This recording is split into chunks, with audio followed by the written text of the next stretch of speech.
여러분 오늘 설교를 시작하기 전에 여러분의 두 손을 한번 잠깐 내다보세요. 내다보세요. 여러분의 손. 그 손으로 어제 오늘 무엇을 쥐었습니까? 운전대를 쥐었고 휴대폰을 쥐었고 누군가의 손을 잡으셨을 것입니다. 여러분 성경은요 사람을 볼 때 자주 그 손을 봅니다. 그 손, 사람의 손. 무엇을 쥐었는가? 그 다음에 그 손으로 무엇을 하였는가? 성경이 항상 주목하는 것이 손입니다. 에스겔 19장을 봤는데 에스겔 19장은 유다의 왕들을 위한 장송곡입니다. 장례식 노래예요. 장례식 노래. 근데 이 장송곡을 가만히 들여다보면 결국 손에 대한 이야기입니다. 사자들에게는 먹이를 움키는 발톱이 있었고 아까 후반전에 봤듯이 포도나무에게는 왕의 규, 왕의 지팡이, 그 홀이라고 하죠. 그 지팡이가 될 만한 가지가 있었다고 고백을 합니다. 발톱과 가지, 이것은 둘 다 무언가를 쥐는 손으로 우리가 볼 수 있습니다. 오늘 우리는 이 손들을 살펴보고 합니다. 그 삼키는 손과 그 다음에 높아지려고 하는 손, 그 다음에 못자국난 손입니다. 첫 번째 손입니다. 삼키는 발톱이죠. 2절부터 9절을 보면 지금 그 사자에 대해서 이렇게 묘사하고 있습니다. 본문은 그 유다 백성을 사자라고 불렀습니다.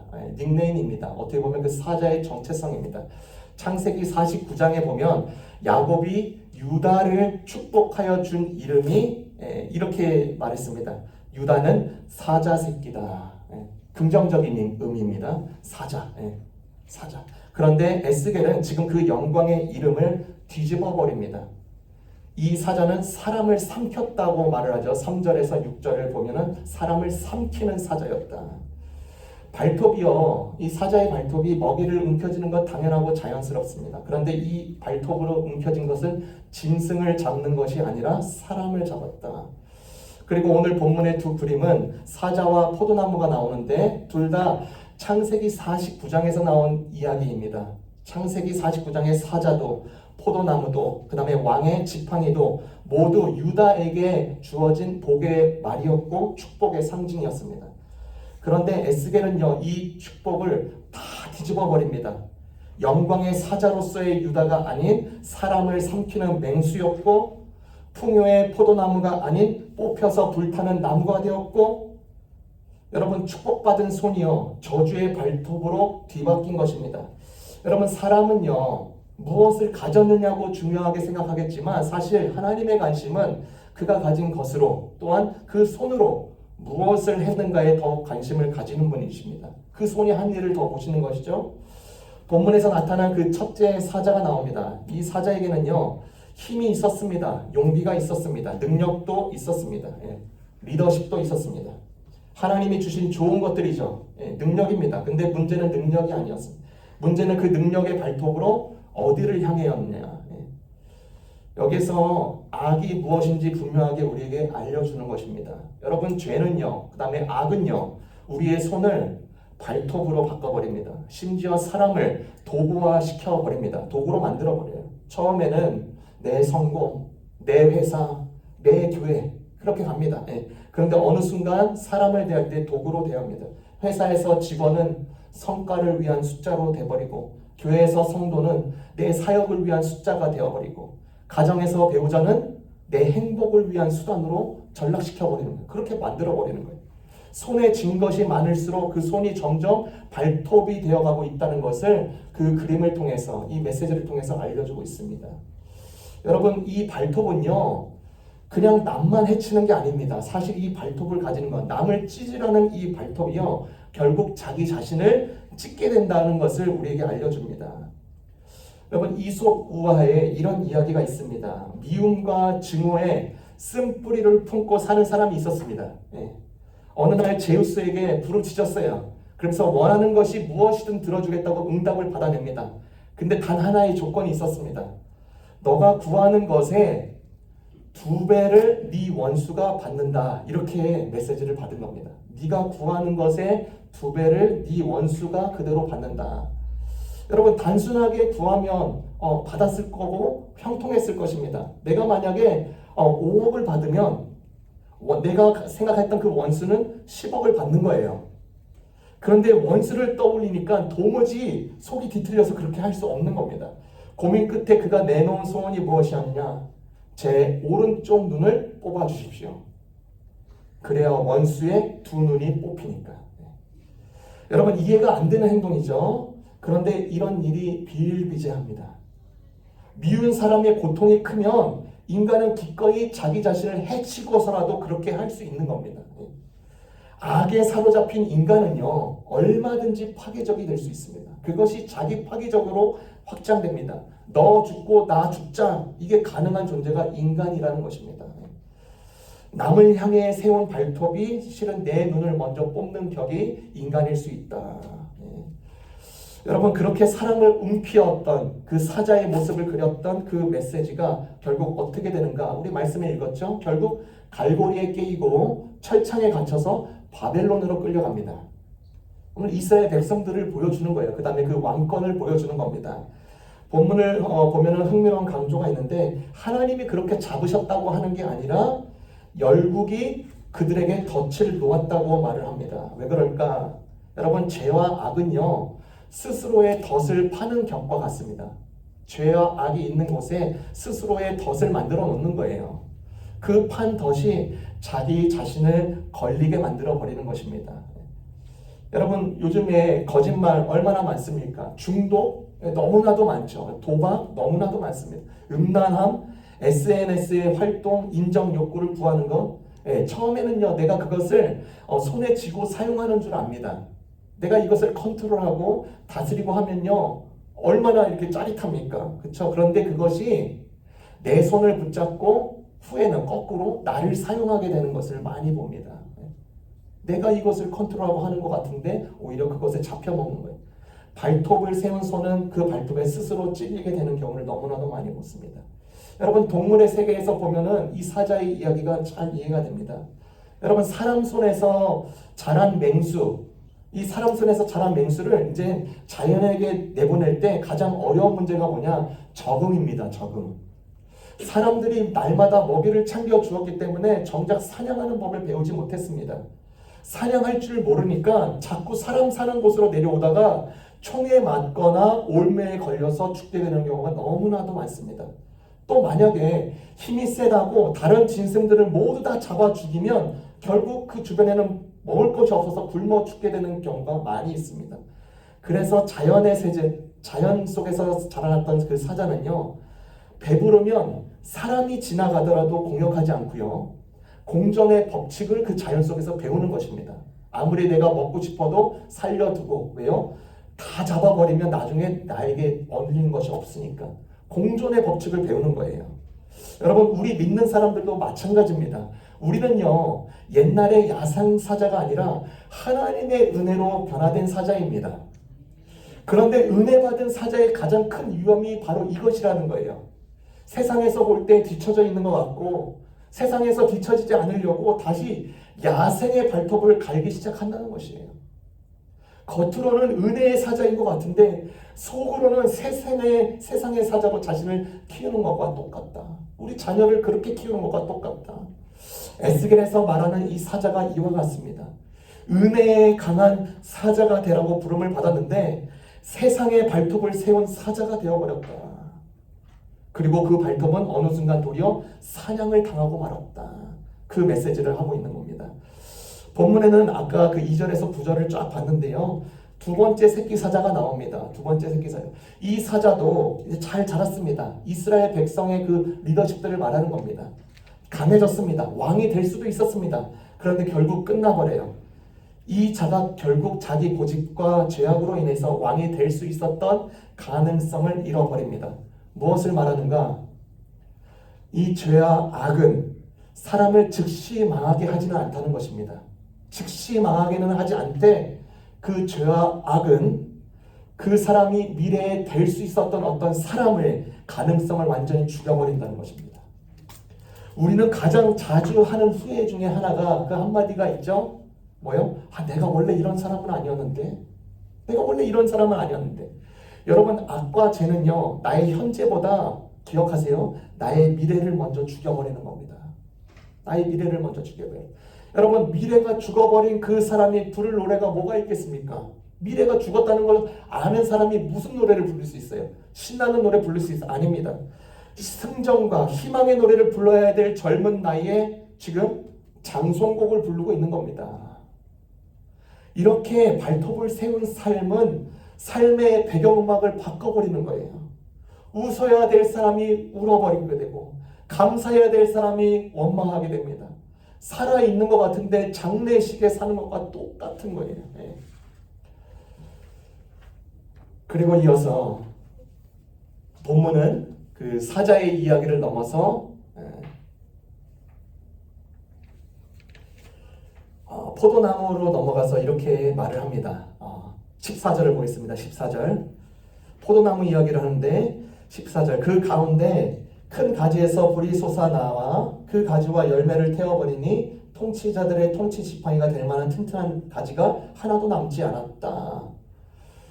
불이 그 가지에서 나왔다고 해요. 불의 원인이 여러 가지일 수 있죠. 일반적으로 우리가 생각할 때 외부 요인 때문에 불이 날 수도 있습니다. 내부 요인도 있습니다. 예. 여러분 더 심각한 불의 요인은 뭐냐? 내부 요인의 불입니다. 내부 요인의 불. 본문에서 말하는 불은요, 밖에서 나온 것이 아니라고 했습니다. 안에서 났어요. 그 가지에서 났다. 사실 바벨론이 이스라엘을 무너뜨린 것이 아니라 이스라엘 안에서 불타고 있었던 것, 내부적인 요인 때문에 불이 났다라고 정확하게 지적하면서 비유적으로 말을 해주고 있습니다. 여러분, 이번에 이제 6월달, 7월달 저희가 월드컵을 이렇게 했습니다. 너무 재밌죠? 근데 저는 이번 월드컵이 너무나도 실망스러웠습니다. 축구를 좋아하는데 한국 대표팀 그 선수들을 응원하는 마음으로도 봤는데 도무지 한국 대표팀 그 협회를 응원할 수 없는 양가적인 입장으로 보게 됐죠. 우리 모두가 다 그렇게 느꼈습니다. 선수들의 실력과 고지대 환경 등 외부적인 불의 문제가 아니었다는 것을 우리가 더 잘 압니다. 대한민국 축구협회 안에서 일어난 내부적인 불이 얼마나 치명적인가를 알기 때문에 이를 두고 무너진 축구에 대해서 한탄하고 절망하는 거예요. 내부적인 불. 그렇죠? 여러분 가정은 어떨까요? 가정이 무너지면 경제 때문이라고 쉽게 말을 할 수 있습니다. 그런데 이미 가족 간의 대화가 끊어진 지 오래되지 않나? 내부적으로 다른 문제가 있지 않나? 혹은 교회가 무너지면 외부의 공격 때문이라고도 쉽게 말할 수 있습니다. 그런데 사실은 우리 교회 공동체 안에서 사랑이 식은 지 오래되지 않았나? 내부적인 불이 있지 않나? 회사가 망하면 지금 경제 시장 때문이라고 말을 합니다. 근데 사실은 회사원들끼리의 신뢰가 먼저 무너지지 않았나? 거기서부터 불이 시작되지 않았나? 여러분 이렇게 안에서 일어나는 불은 경각심을 더욱더 가져야 되는 것입니다. 지금 만약에 우리 스스로에게 물어본다면 지금 내 삶이 만약에 흔들리고 있다면 그 불이 밖에서부터 온 것인가 아니면 내 안에서부터 이미 오래 타고 있었던 것인가? 그것을 우리에게 질문으로 던져주고 있는 것입니다. 두 번째 손을 살펴보고자 합니다. 두 번째 손은요, 높아지려는 손입니다. 높아지려는 손. 10절부터 14절에 포도나무 이야기를 하면서 사자에서 이제 포도나무로 이야기를 바꿉니다. 이 포도나무는 처음부터 완벽했습니다. 물가에 심겨서 무성하게 자라기 시작했습니다. 그리고 그 나뭇가지가 다스리는 자의 규, 그 알죠? 그 옛날 왕권의 그 왕들이 들고 있었던 그 지팡이, 그 권세를 의미하는 것입니다. 그것만큼 굵었고 그 지팡이가 구름까지 치솟았다. 그렇게 비유적으로 말을 합니다. 여기서 높이 솟았다라는 말은 예언서에서 교만을 의미합니다. 교만. 여러분 이 높아지는 것은 하나님의 영역에 속하는 것입니다. 그러므로 구름까지 이 지팡이가 오르면 어디까지 오르겠어요? 이 천장까지? 그런데 구름까지 치솟았다. 어마어마하게 교만한 것이죠. 하나님의 자리까지 넘본 악을 이야기해주고 있습니다. 여러분 이 포도나무를 한번 생각해 보세요. 우리가 흔히 알고 있는 포도나무 열매를 맺는 대신에 열매로 승부 보는 대신에 그 포도나무 가지를 굵게 키워서 왕의 규로서 쥐려고 했던 그 손. 지배하려고 하는 그 손이 되려고 했다는 것을 우리에게 알려줍니다. 그러니까 자기가 딛고 선 땅을 잊어버리는 거예요. 너의 존재가 포도나무인 것을 잊어버리는 거예요. 나는 왕의 규, 나는 왕의 권세를 가진 자야. 이런 식으로 가는 겁니다. 여러분 여기서 나무가 가지는 착각이 있다는 것이죠. 이 나무를 우리의 인생으로 돌아보라는 것입니다. 포도나무 가지는요, 아무리 튼튼하고 굵어도요, 전나무나 백향목을 따라서 갈 수 없습니다. 절대로 그렇게 갈 수 없어요. 좋은 나무는 얼마든지 많아요. 근데 무엇하러 포도나무 가지로 써가지고 왕의 지팡이로 만들겠습니까? 포도나무는요, 왕의 지팡이, 왕의 권세 그 나무가 되려서는 안 되는 것입니다.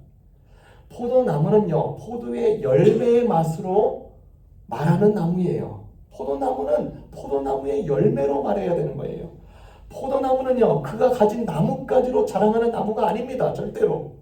근데 그 일을 하고 있다는 겁니다. 포도나무가 손에 쥐어야 될 것은 그 지배의 규, 왕의 규, 시파이가 아니라 권세자에게 드려질 잔에 담기는 포도주인 것입니다. 여러분, 세상이 우리를 볼 때, 성도를 볼 때, 그 집 포도주, 이렇게 말해야 되는 것이죠. 그런데 그 집 포도나무는 몽둥이에 쓰기 너무나도 좋은 것 같아. 그 포도주의 포도 열매를 말하는 게 그 포도나무 몽둥이로 한번 써보자. 그러면 그 나무까지는 결국 사람을 패는 몽둥이로 쓰이는 것입니다. 전혀 아닌 것이죠. 같은 포도나무 가지인데 지배하는 손과 또 이렇게 포도주로서 들여지는 섬김의 손으로 이렇게 완전히 갈려지는 모습을 우리에게 보여주고 있습니다. 귀를 지려고 한다. 스스로 높아지려고 하고 치솟으려고 하고 하나님의 자리까지 넘보려고 하는 그런 지배하려는 나무일 뿐이다. 그런데 그 포도나무가 잔에 담기면 섬기는 나무 역할을 제대로 하는 것입니다. 네. 여러분, 우리를 돌아볼 때 우리가 외모가 아니라, 그렇죠? 우리 성도는 외모로 승부하는 게 아닙니다. 네. 맛으로, 신앙의 맛으로 승부하는 것이에요. 여러분, 이 포도나무 가지를 튼튼하고 굵게 키우는 삶, 이 포도나무를 어떻게 견실하게 할까? 이런 키우는 삶은 복잡합니다. 복잡할 수 있습니다. 자기가 증명할 것이 너무나도 많아요. 이 포도나무를 어떻게 굵게 만들까? 이 포도나무를 어떻게 정말로 세련되게 만들까? 이 포도나무가 어떻게 왕의 규가 지팡이가 될까 할까? 그런 걸 생각하면서 삶의 세팅을 가져가면 복잡해지는 것이죠. 자기를 증명해야 될 게 너무나 많아지는 거예요. 그런데 이 포도나무가 스스로를 평가하기에 나는 포도나무가 좀 여리고 쓸데기 없고 그러나 나무에 열리는 그 열매로 나는 살겠다. 그렇게 결심하는 사람은요, 그렇게 결심하는 나무는 단순해지는 것이죠. 이 단순함이 얼마나 중요한지 모릅니다. 단순함. 여러분, 우리가 잘 알고 있는 영국의 정말로 위대한 그 목회자 찰스 스펄전이 이 15살에 어려서부터 이제 신앙생활을 했는데 15살 전부터 신앙생활을 했습니다. 근데 그 15살이 되는데도 벌써 신앙생활에 타성에 젖어 있었습니다. 모태신앙이었기 때문에. 그러니까 얼마나 매주 나오면 예배 드리는데 얼마나 똑같고 내가 들었던 말씀이네. 나 그거 알아. 타성에 젖는 거예요. 계속. 근데 그 소년이 찰스 스펄전이 비가 어느 날 억수같이 쏟아져서 강물이 불어나서 이제 이동 간에 어려운 상황이 되었습니다. 그날은 마침 주일이었습니다. 어떻게 겨우 시골 교회에 예배하러 갔는데 성도도 없고요. 그 성도 안에 그 강물이 불어나서 목사님도 못 나왔습니다. 목사님이 못 나오니까 대신에 구두 수성공 집사님이 대신에 앞자리에 나와서 말씀을 증거했습니다. 준비를 못했으니까 같은 말만 반복하는 거예요. 성도 여러분, 예수님만 바라보십시오. 이 몇 마디를 겨우 하는 거예요. 겨우. 노력이 아닙니다. 예수님을 바라봐야 됩니다. 공로가 아닙니다. 예수님 바라봐야 됩니다. 그러다가 회중에 앉은 그 한 사람, 그 학생 스펄전을 향해서 손가락을 들어서 그 성도가 이렇게 말하는 거예요. 젊은이, 당신도 예수만 바라봐야 됩니다. 지금도, 미래도, 영원히. 이 단순한 한 문장에 스펄전이 완전히 깨져버립니다. 이 마음이 요동이 치네. 훗날 그날의 메시지를 스펄전이 사역을 하면서 그날의 메시지를 생생하게 회상하면서 자신이 완전히 돌이킨 날이라고 고백을 했습니다. 그 단순한 메시지였죠. 단순해. 오직 예수로 인해서 그의 삶을 단순하게 세팅해 나가는 거예요. 포도나무가 열매로 승부하듯이 그렇게 세팅하면서 나아가기 시작합니다. 본문이 우리에게 도전하는 질문이 똑같습니다. 나는 내 인생을 살아갈 때 나는 무엇으로 승부할 것인가?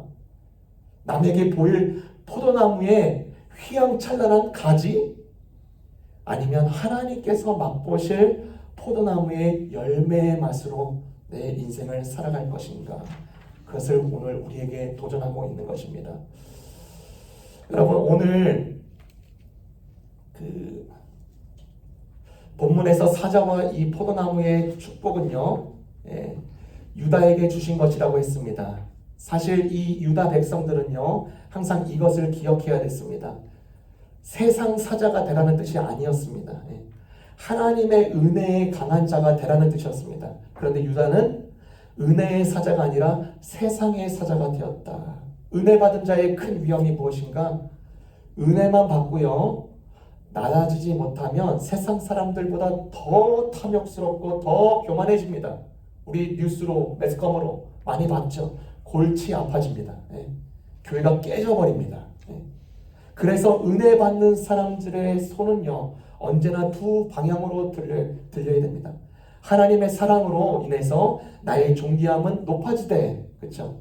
그 모든 것이 내 공로가 아님을 알아서 더 낮아지는 것입니다. 높아지기만 하고 낮아지지 못한 손은요, 바로 이 지팡이, 이 귤을 움켜쥐는 발톱과 똑같다. 그 이야기를 해주고 있습니다. 은혜는요, 날 높이는 동시에 나를 낮추는 것입니다. 이 둘이 함께 역동할 때에만, 그때에만 그 사람의 그 손이, 나의 인생의 손이 해치지 않는 발톱으로서 일어나게 되는 것입니다. 그리고 나서 이제 그 장송곡이 계속되는데 가장 아픈 대목이 마지막에 나옵니다. 14절입니다. 14절. 그 가운데 큰 가지에서 불이 솟아 나와 그 가지와 열매를 태워버리니 통치자들의 통치 지팡이가 될 만한 튼튼한 가지가 하나도 남지 않았다. 열매도요, 가지도, 그 다음에 지팡이가 될 만한 강한 가지도 하나도 남지 않았다고 말합니다. 본문의 초점이 어디 있느냐? 현재가 아니라 다음 세대에 있다는 것을 우리에게 알려줍니다. 왕도 없고 후계자도 없고 미래도 없다. 여러분, 지난 시간에 우리가 에스겔 18장을 보면서 죄가 유전되지 않는다고 말을 했습니다. 자녀가 아버지나 어머니의 죄를 상속하지 않는다라고 정확하게 에스겔 18장은 말해줬습니다. 그런데 19장에서는요, 이것을 조금 더 보충을 합니다. 어떻게요? 그러나 죄의 결과는 다음 세대에 영향은 미친다. 영향. 그쵸? 그 죄가 고스란히 나에게 오지는 않지만 그 죄로 인해서 영향이 미쳐진다. 여러분, 집에 불을 내고자 하는 사람이 실제로 불을 낸다고 한번 가정을 해보세요. 그러면 자신만 불타는 게 아닙니다. 자신만 피해받는 게 아니에요. 집에 기구, 소중한 보물, 내가 아끼는 물건 다 태워버리는 겁니다. 캐나다 보세요. 다 태워버리는 거예요. 나는 그곳에만 불이 났는데 835곳에 불이 번지는 것이 영향이 있어요. 실제입니다. 영향은 실제인 것입니다. 귤을 진 한 사람의 손은 한 사람의 손인데 그 손이 낸 불은 온 포도나무를 태울 수 있는 영향을 가졌다. 부모의 분노, 부모의 중독, 부모의 불신, 부모의 탐욕, 이것들은요, 아이들에게 상처로 대물림될 수 있는 큰 영향이 됩니다. 유다가 망한 이유를 옛사람들은 뭐라고 말하면서 노래를 불렀냐면 새끼 사자를 키우는데 실패했다. 이 메시지를 노래로 불렀습니다. 새끼 사자를 키우는데 실패했다. 새끼 사자를 키우는데 실패했다. 이거를 노래로 부르는 거예요. 다음 세대를 하나님의 사람으로 기르는 그 왕자 교육에 실패했다는 것을 노래로 표현하면서 슬픈 거죠. 암울한 거죠. 여러분, 부모인 우리 스스로에게도 질문해 볼 수 있어요. 우리는 자녀에게 정말 무엇이 성공이라고 내가 가르쳐 왔을까? 그리고 내가 심지어 지금도 어떻게 가르치고 있을까? 좋은 성적, 좋은 대학, 좋은 직장, 다 일부는 우리 삶의 챕터로서 필요한 부분이 있습니다. 근데 그것만이 너의 절대적인 권리고 너의 지팡이고 너의 권세라고 그 발톱만 날카롭게 갈아주고 있진 않은가? 이민의 땅에서 우리 2세들은 부모의 신앙을 과연 정말로 물려받고 있는가? 아니면 부모의 조급함과 조급함과 상처로 인해서 그렇게 그것이 온전히 자녀에게 물려받고 있는가? 여러분, 아브라함을 한번 생각해 보세요. 아브라함 참 위대한 사람이죠. 그런데 조급하고 인간적인 생각으로 만들어낸 이스마엘 역시 그의 아들입니다. 그의 아들이에요. 이스마엘은 믿음의 조상이라고 불리는 그 아브라함의 아들이었는데요. 신앙이 없었습니다. 왜? 조급하며 자신의 고집의 발톱으로 움켜쥐었던 그 아버지의 그 다른 여성과의 그 시도였기 때문에. 여러분, 발톱을 세워서 움켜쥐는 인생에 치르는 값이 있는 거예요. 사자는요, 혼자 삽니다. 혼자 잘 살아요. 그런데 반면에 포도나무는 연결되어서 삽니다. 근데 이 포도나무가 아까 보니까 말씀해 보니까 광야로 옮겨지죠. 광야로 옮겨집니다. 여러분, 광야는 관계가 없는 곳입니다. 죄와 악은 사람을 점점 고립시키는 거예요. 우울, 중독, 분노, 교만, 이 모든 것에 공통점이 있죠. 그것이 심각한 사람들 한번 보세요. 곁에 사람들이 하나둘씩 줄어들기 시작합니다. 결국 혼자가 돼요. 여러분, 더 무서운 것이 있어요. 사자인데 짐승처럼 끌려가 버리고요. 포도나무인데 좋은 곳에 심겨져야 되는데 사막에 심깁니다. 무엇을 말하는가? 원래 있어야 될 자리마저도 잊어버린다는 거예요. 잃어버리는 거예요. 원래 있어야 될 자리가 굉장히 중요하잖아요. 이 가장 무서운 결과는 나쁜 사람이 되는 것이 문제가 아니라 나답지 않은 사람이 되는 것이 문제다. 내 있어야 될 자리. 그래서 우리가 많이 묻게 되는 경우가 있어요. 언제부터 내가 이렇게 변했지? 언제부터 내가 이렇게 했지? 내가 언제부터 이렇게 결정했지?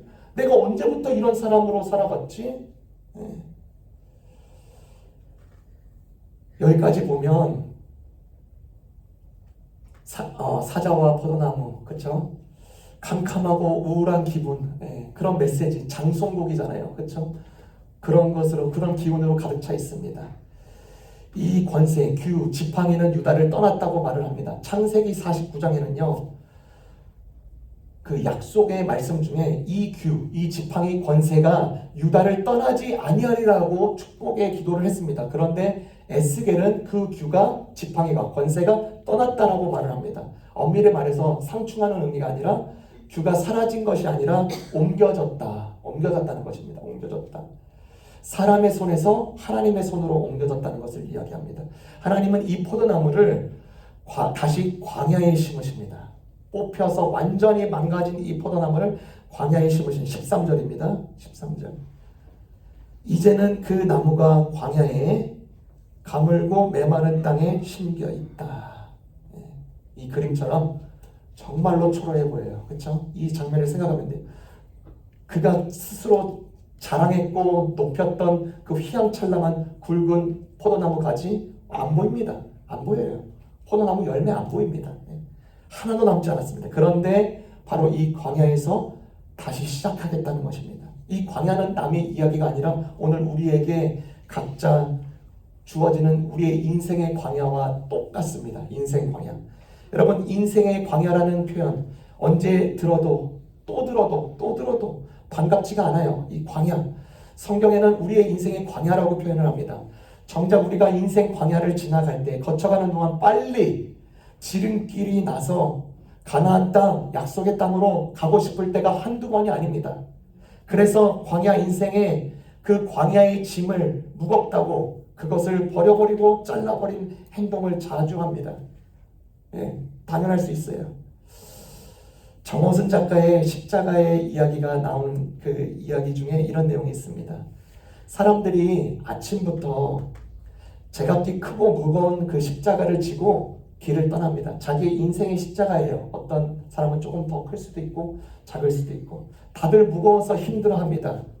그런데 한 사람이 꾀를 내요. 점심때에 톱으로 자기 십자가를 자르기 시작합니다. 그리고 아이고 이제 살만 나네. 이제 가벼워졌네. 진작에 이렇게 좀 할걸. 이제 한결 가벼워진 십자가를 지고 남들을 앞질러서 인생의 그 고속도로를 막 달려갑니다. 몇몇 사람들 저게 효과적이네, 효율적이네, 잘라냈습니다. 그러나 대부분 많은 사람들은 묵묵히 참으면서 자기 십자가를 그대로 지고 갑니다. 어느덧 해가 기울고 종착점에 도착했을 때 그곳에 뛰어넘을 수 없는 큰 도랑이 흐르고 있었어요. 도랑 건너편에는 예수님이 미소를 짓고 있습니다. 사람들이 각각 지고 온 십자가를 도랑 위에다 이제 펼쳐놓고 건널 수밖에 없는 거예요. 그런데 십자가를 잘라댄 이들은 그 길이가 너무나도 짧아서 도랑을 건널 수가 없는 것입니다. 여러분, 광야에서의 무게와 짐은, 그 십자가는 잘라버려야 될 짐과 십자가가 아닙니다. 그 무게가 인생의 마지막에 강을 건너게 하는 다리일 수 있다.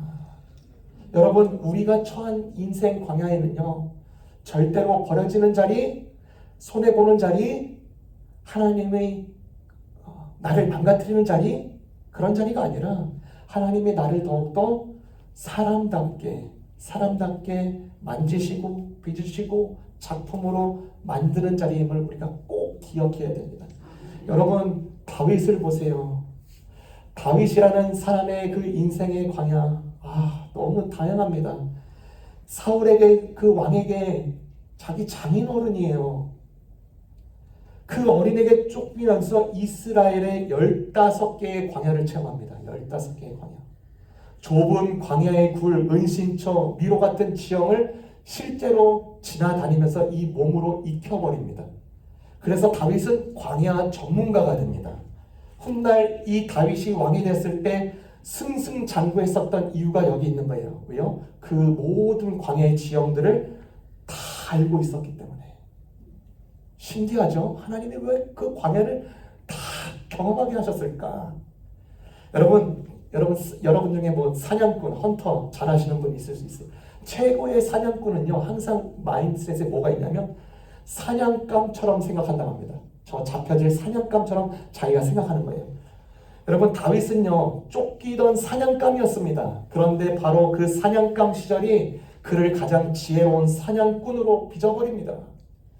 여러분, 시글락에서, 이 다윗의 이야기 중에서 시글락이라는 곳에서 그의 직접 관련된 부하들이 돌로 치려서 죽이려고 했을 때 다윗은 하나님을 힘입어서 다시 일어납니다. 그 강한 멘탈이 어디에서 왔을까? 나 같으면 이 자들, 이 모반하는 자들 다 처단했을 텐데 그 강한 멘탈은 어디에 왔을까? 15개의 광야에서 왔습니다. 여러분, 에스겔 시대, 바벨론의 포로 시대의 광야도 똑같습니다. 사막에 옮겨 심겨진 이 포도나무는 정말로 보잘것없고 너희 옛 시절을 봤을 때 영광스럽지 않지만 그것이 폐기된 것이 아니라 무쇠에서 광철로 재련되는 중이라는 것을 오늘 이 장례식장을 통해서, 장례 장송곡을 통해서도 하나의 희망으로 던져주고 있는 것입니다. 여러분, 아까 그 유다라는 그 자가 창세기 49장에서 그 사자와 포도나무의 그 예언적인 말씀, 복의 언어로 받았다고 했습니다. 근데 이 이후에 신약 시대 때 넘어가면서 이 약속이 어떻게, 이 유다의 사자의 모습이 어떻게 진전되는지 여러분 잘 아실 거예요. 요한계시록에서 이 유다의 사자의 메시지가 나옵니다. 계시록 5장 5절에 보면 유다 지파의 사자가 이겼다라고 말을 합니다. 그런데 그곳에서 사도 요한이 지금 반모섬에서 그 유배할 때 고개를 돌려서 하나님의 그 예언적인 메시지를 주셨겠죠. 그 다음에 그 환상 중에 그 사자를 돌려보았을 때 사자의 모습이 뿐만 아니라 거기 서 있던 것은 유다의 사자가 이겼다라고 했으면 사자의 모양이 보여야 되잖아요. 그렇죠? 유다의 사자가 이겼다라는 메시지를 받았으면 그 환상 중에 사자의 모습, 무동찬 사자의 모습이 보여야 되는데 그 모습을 봤는데 죽임당한 어린 양의 모습을 보여주는 거예요. 여러분, 오늘 본문의 사자는 발톱으로 사람을 삼켰다고 했습니다. 그렇죠?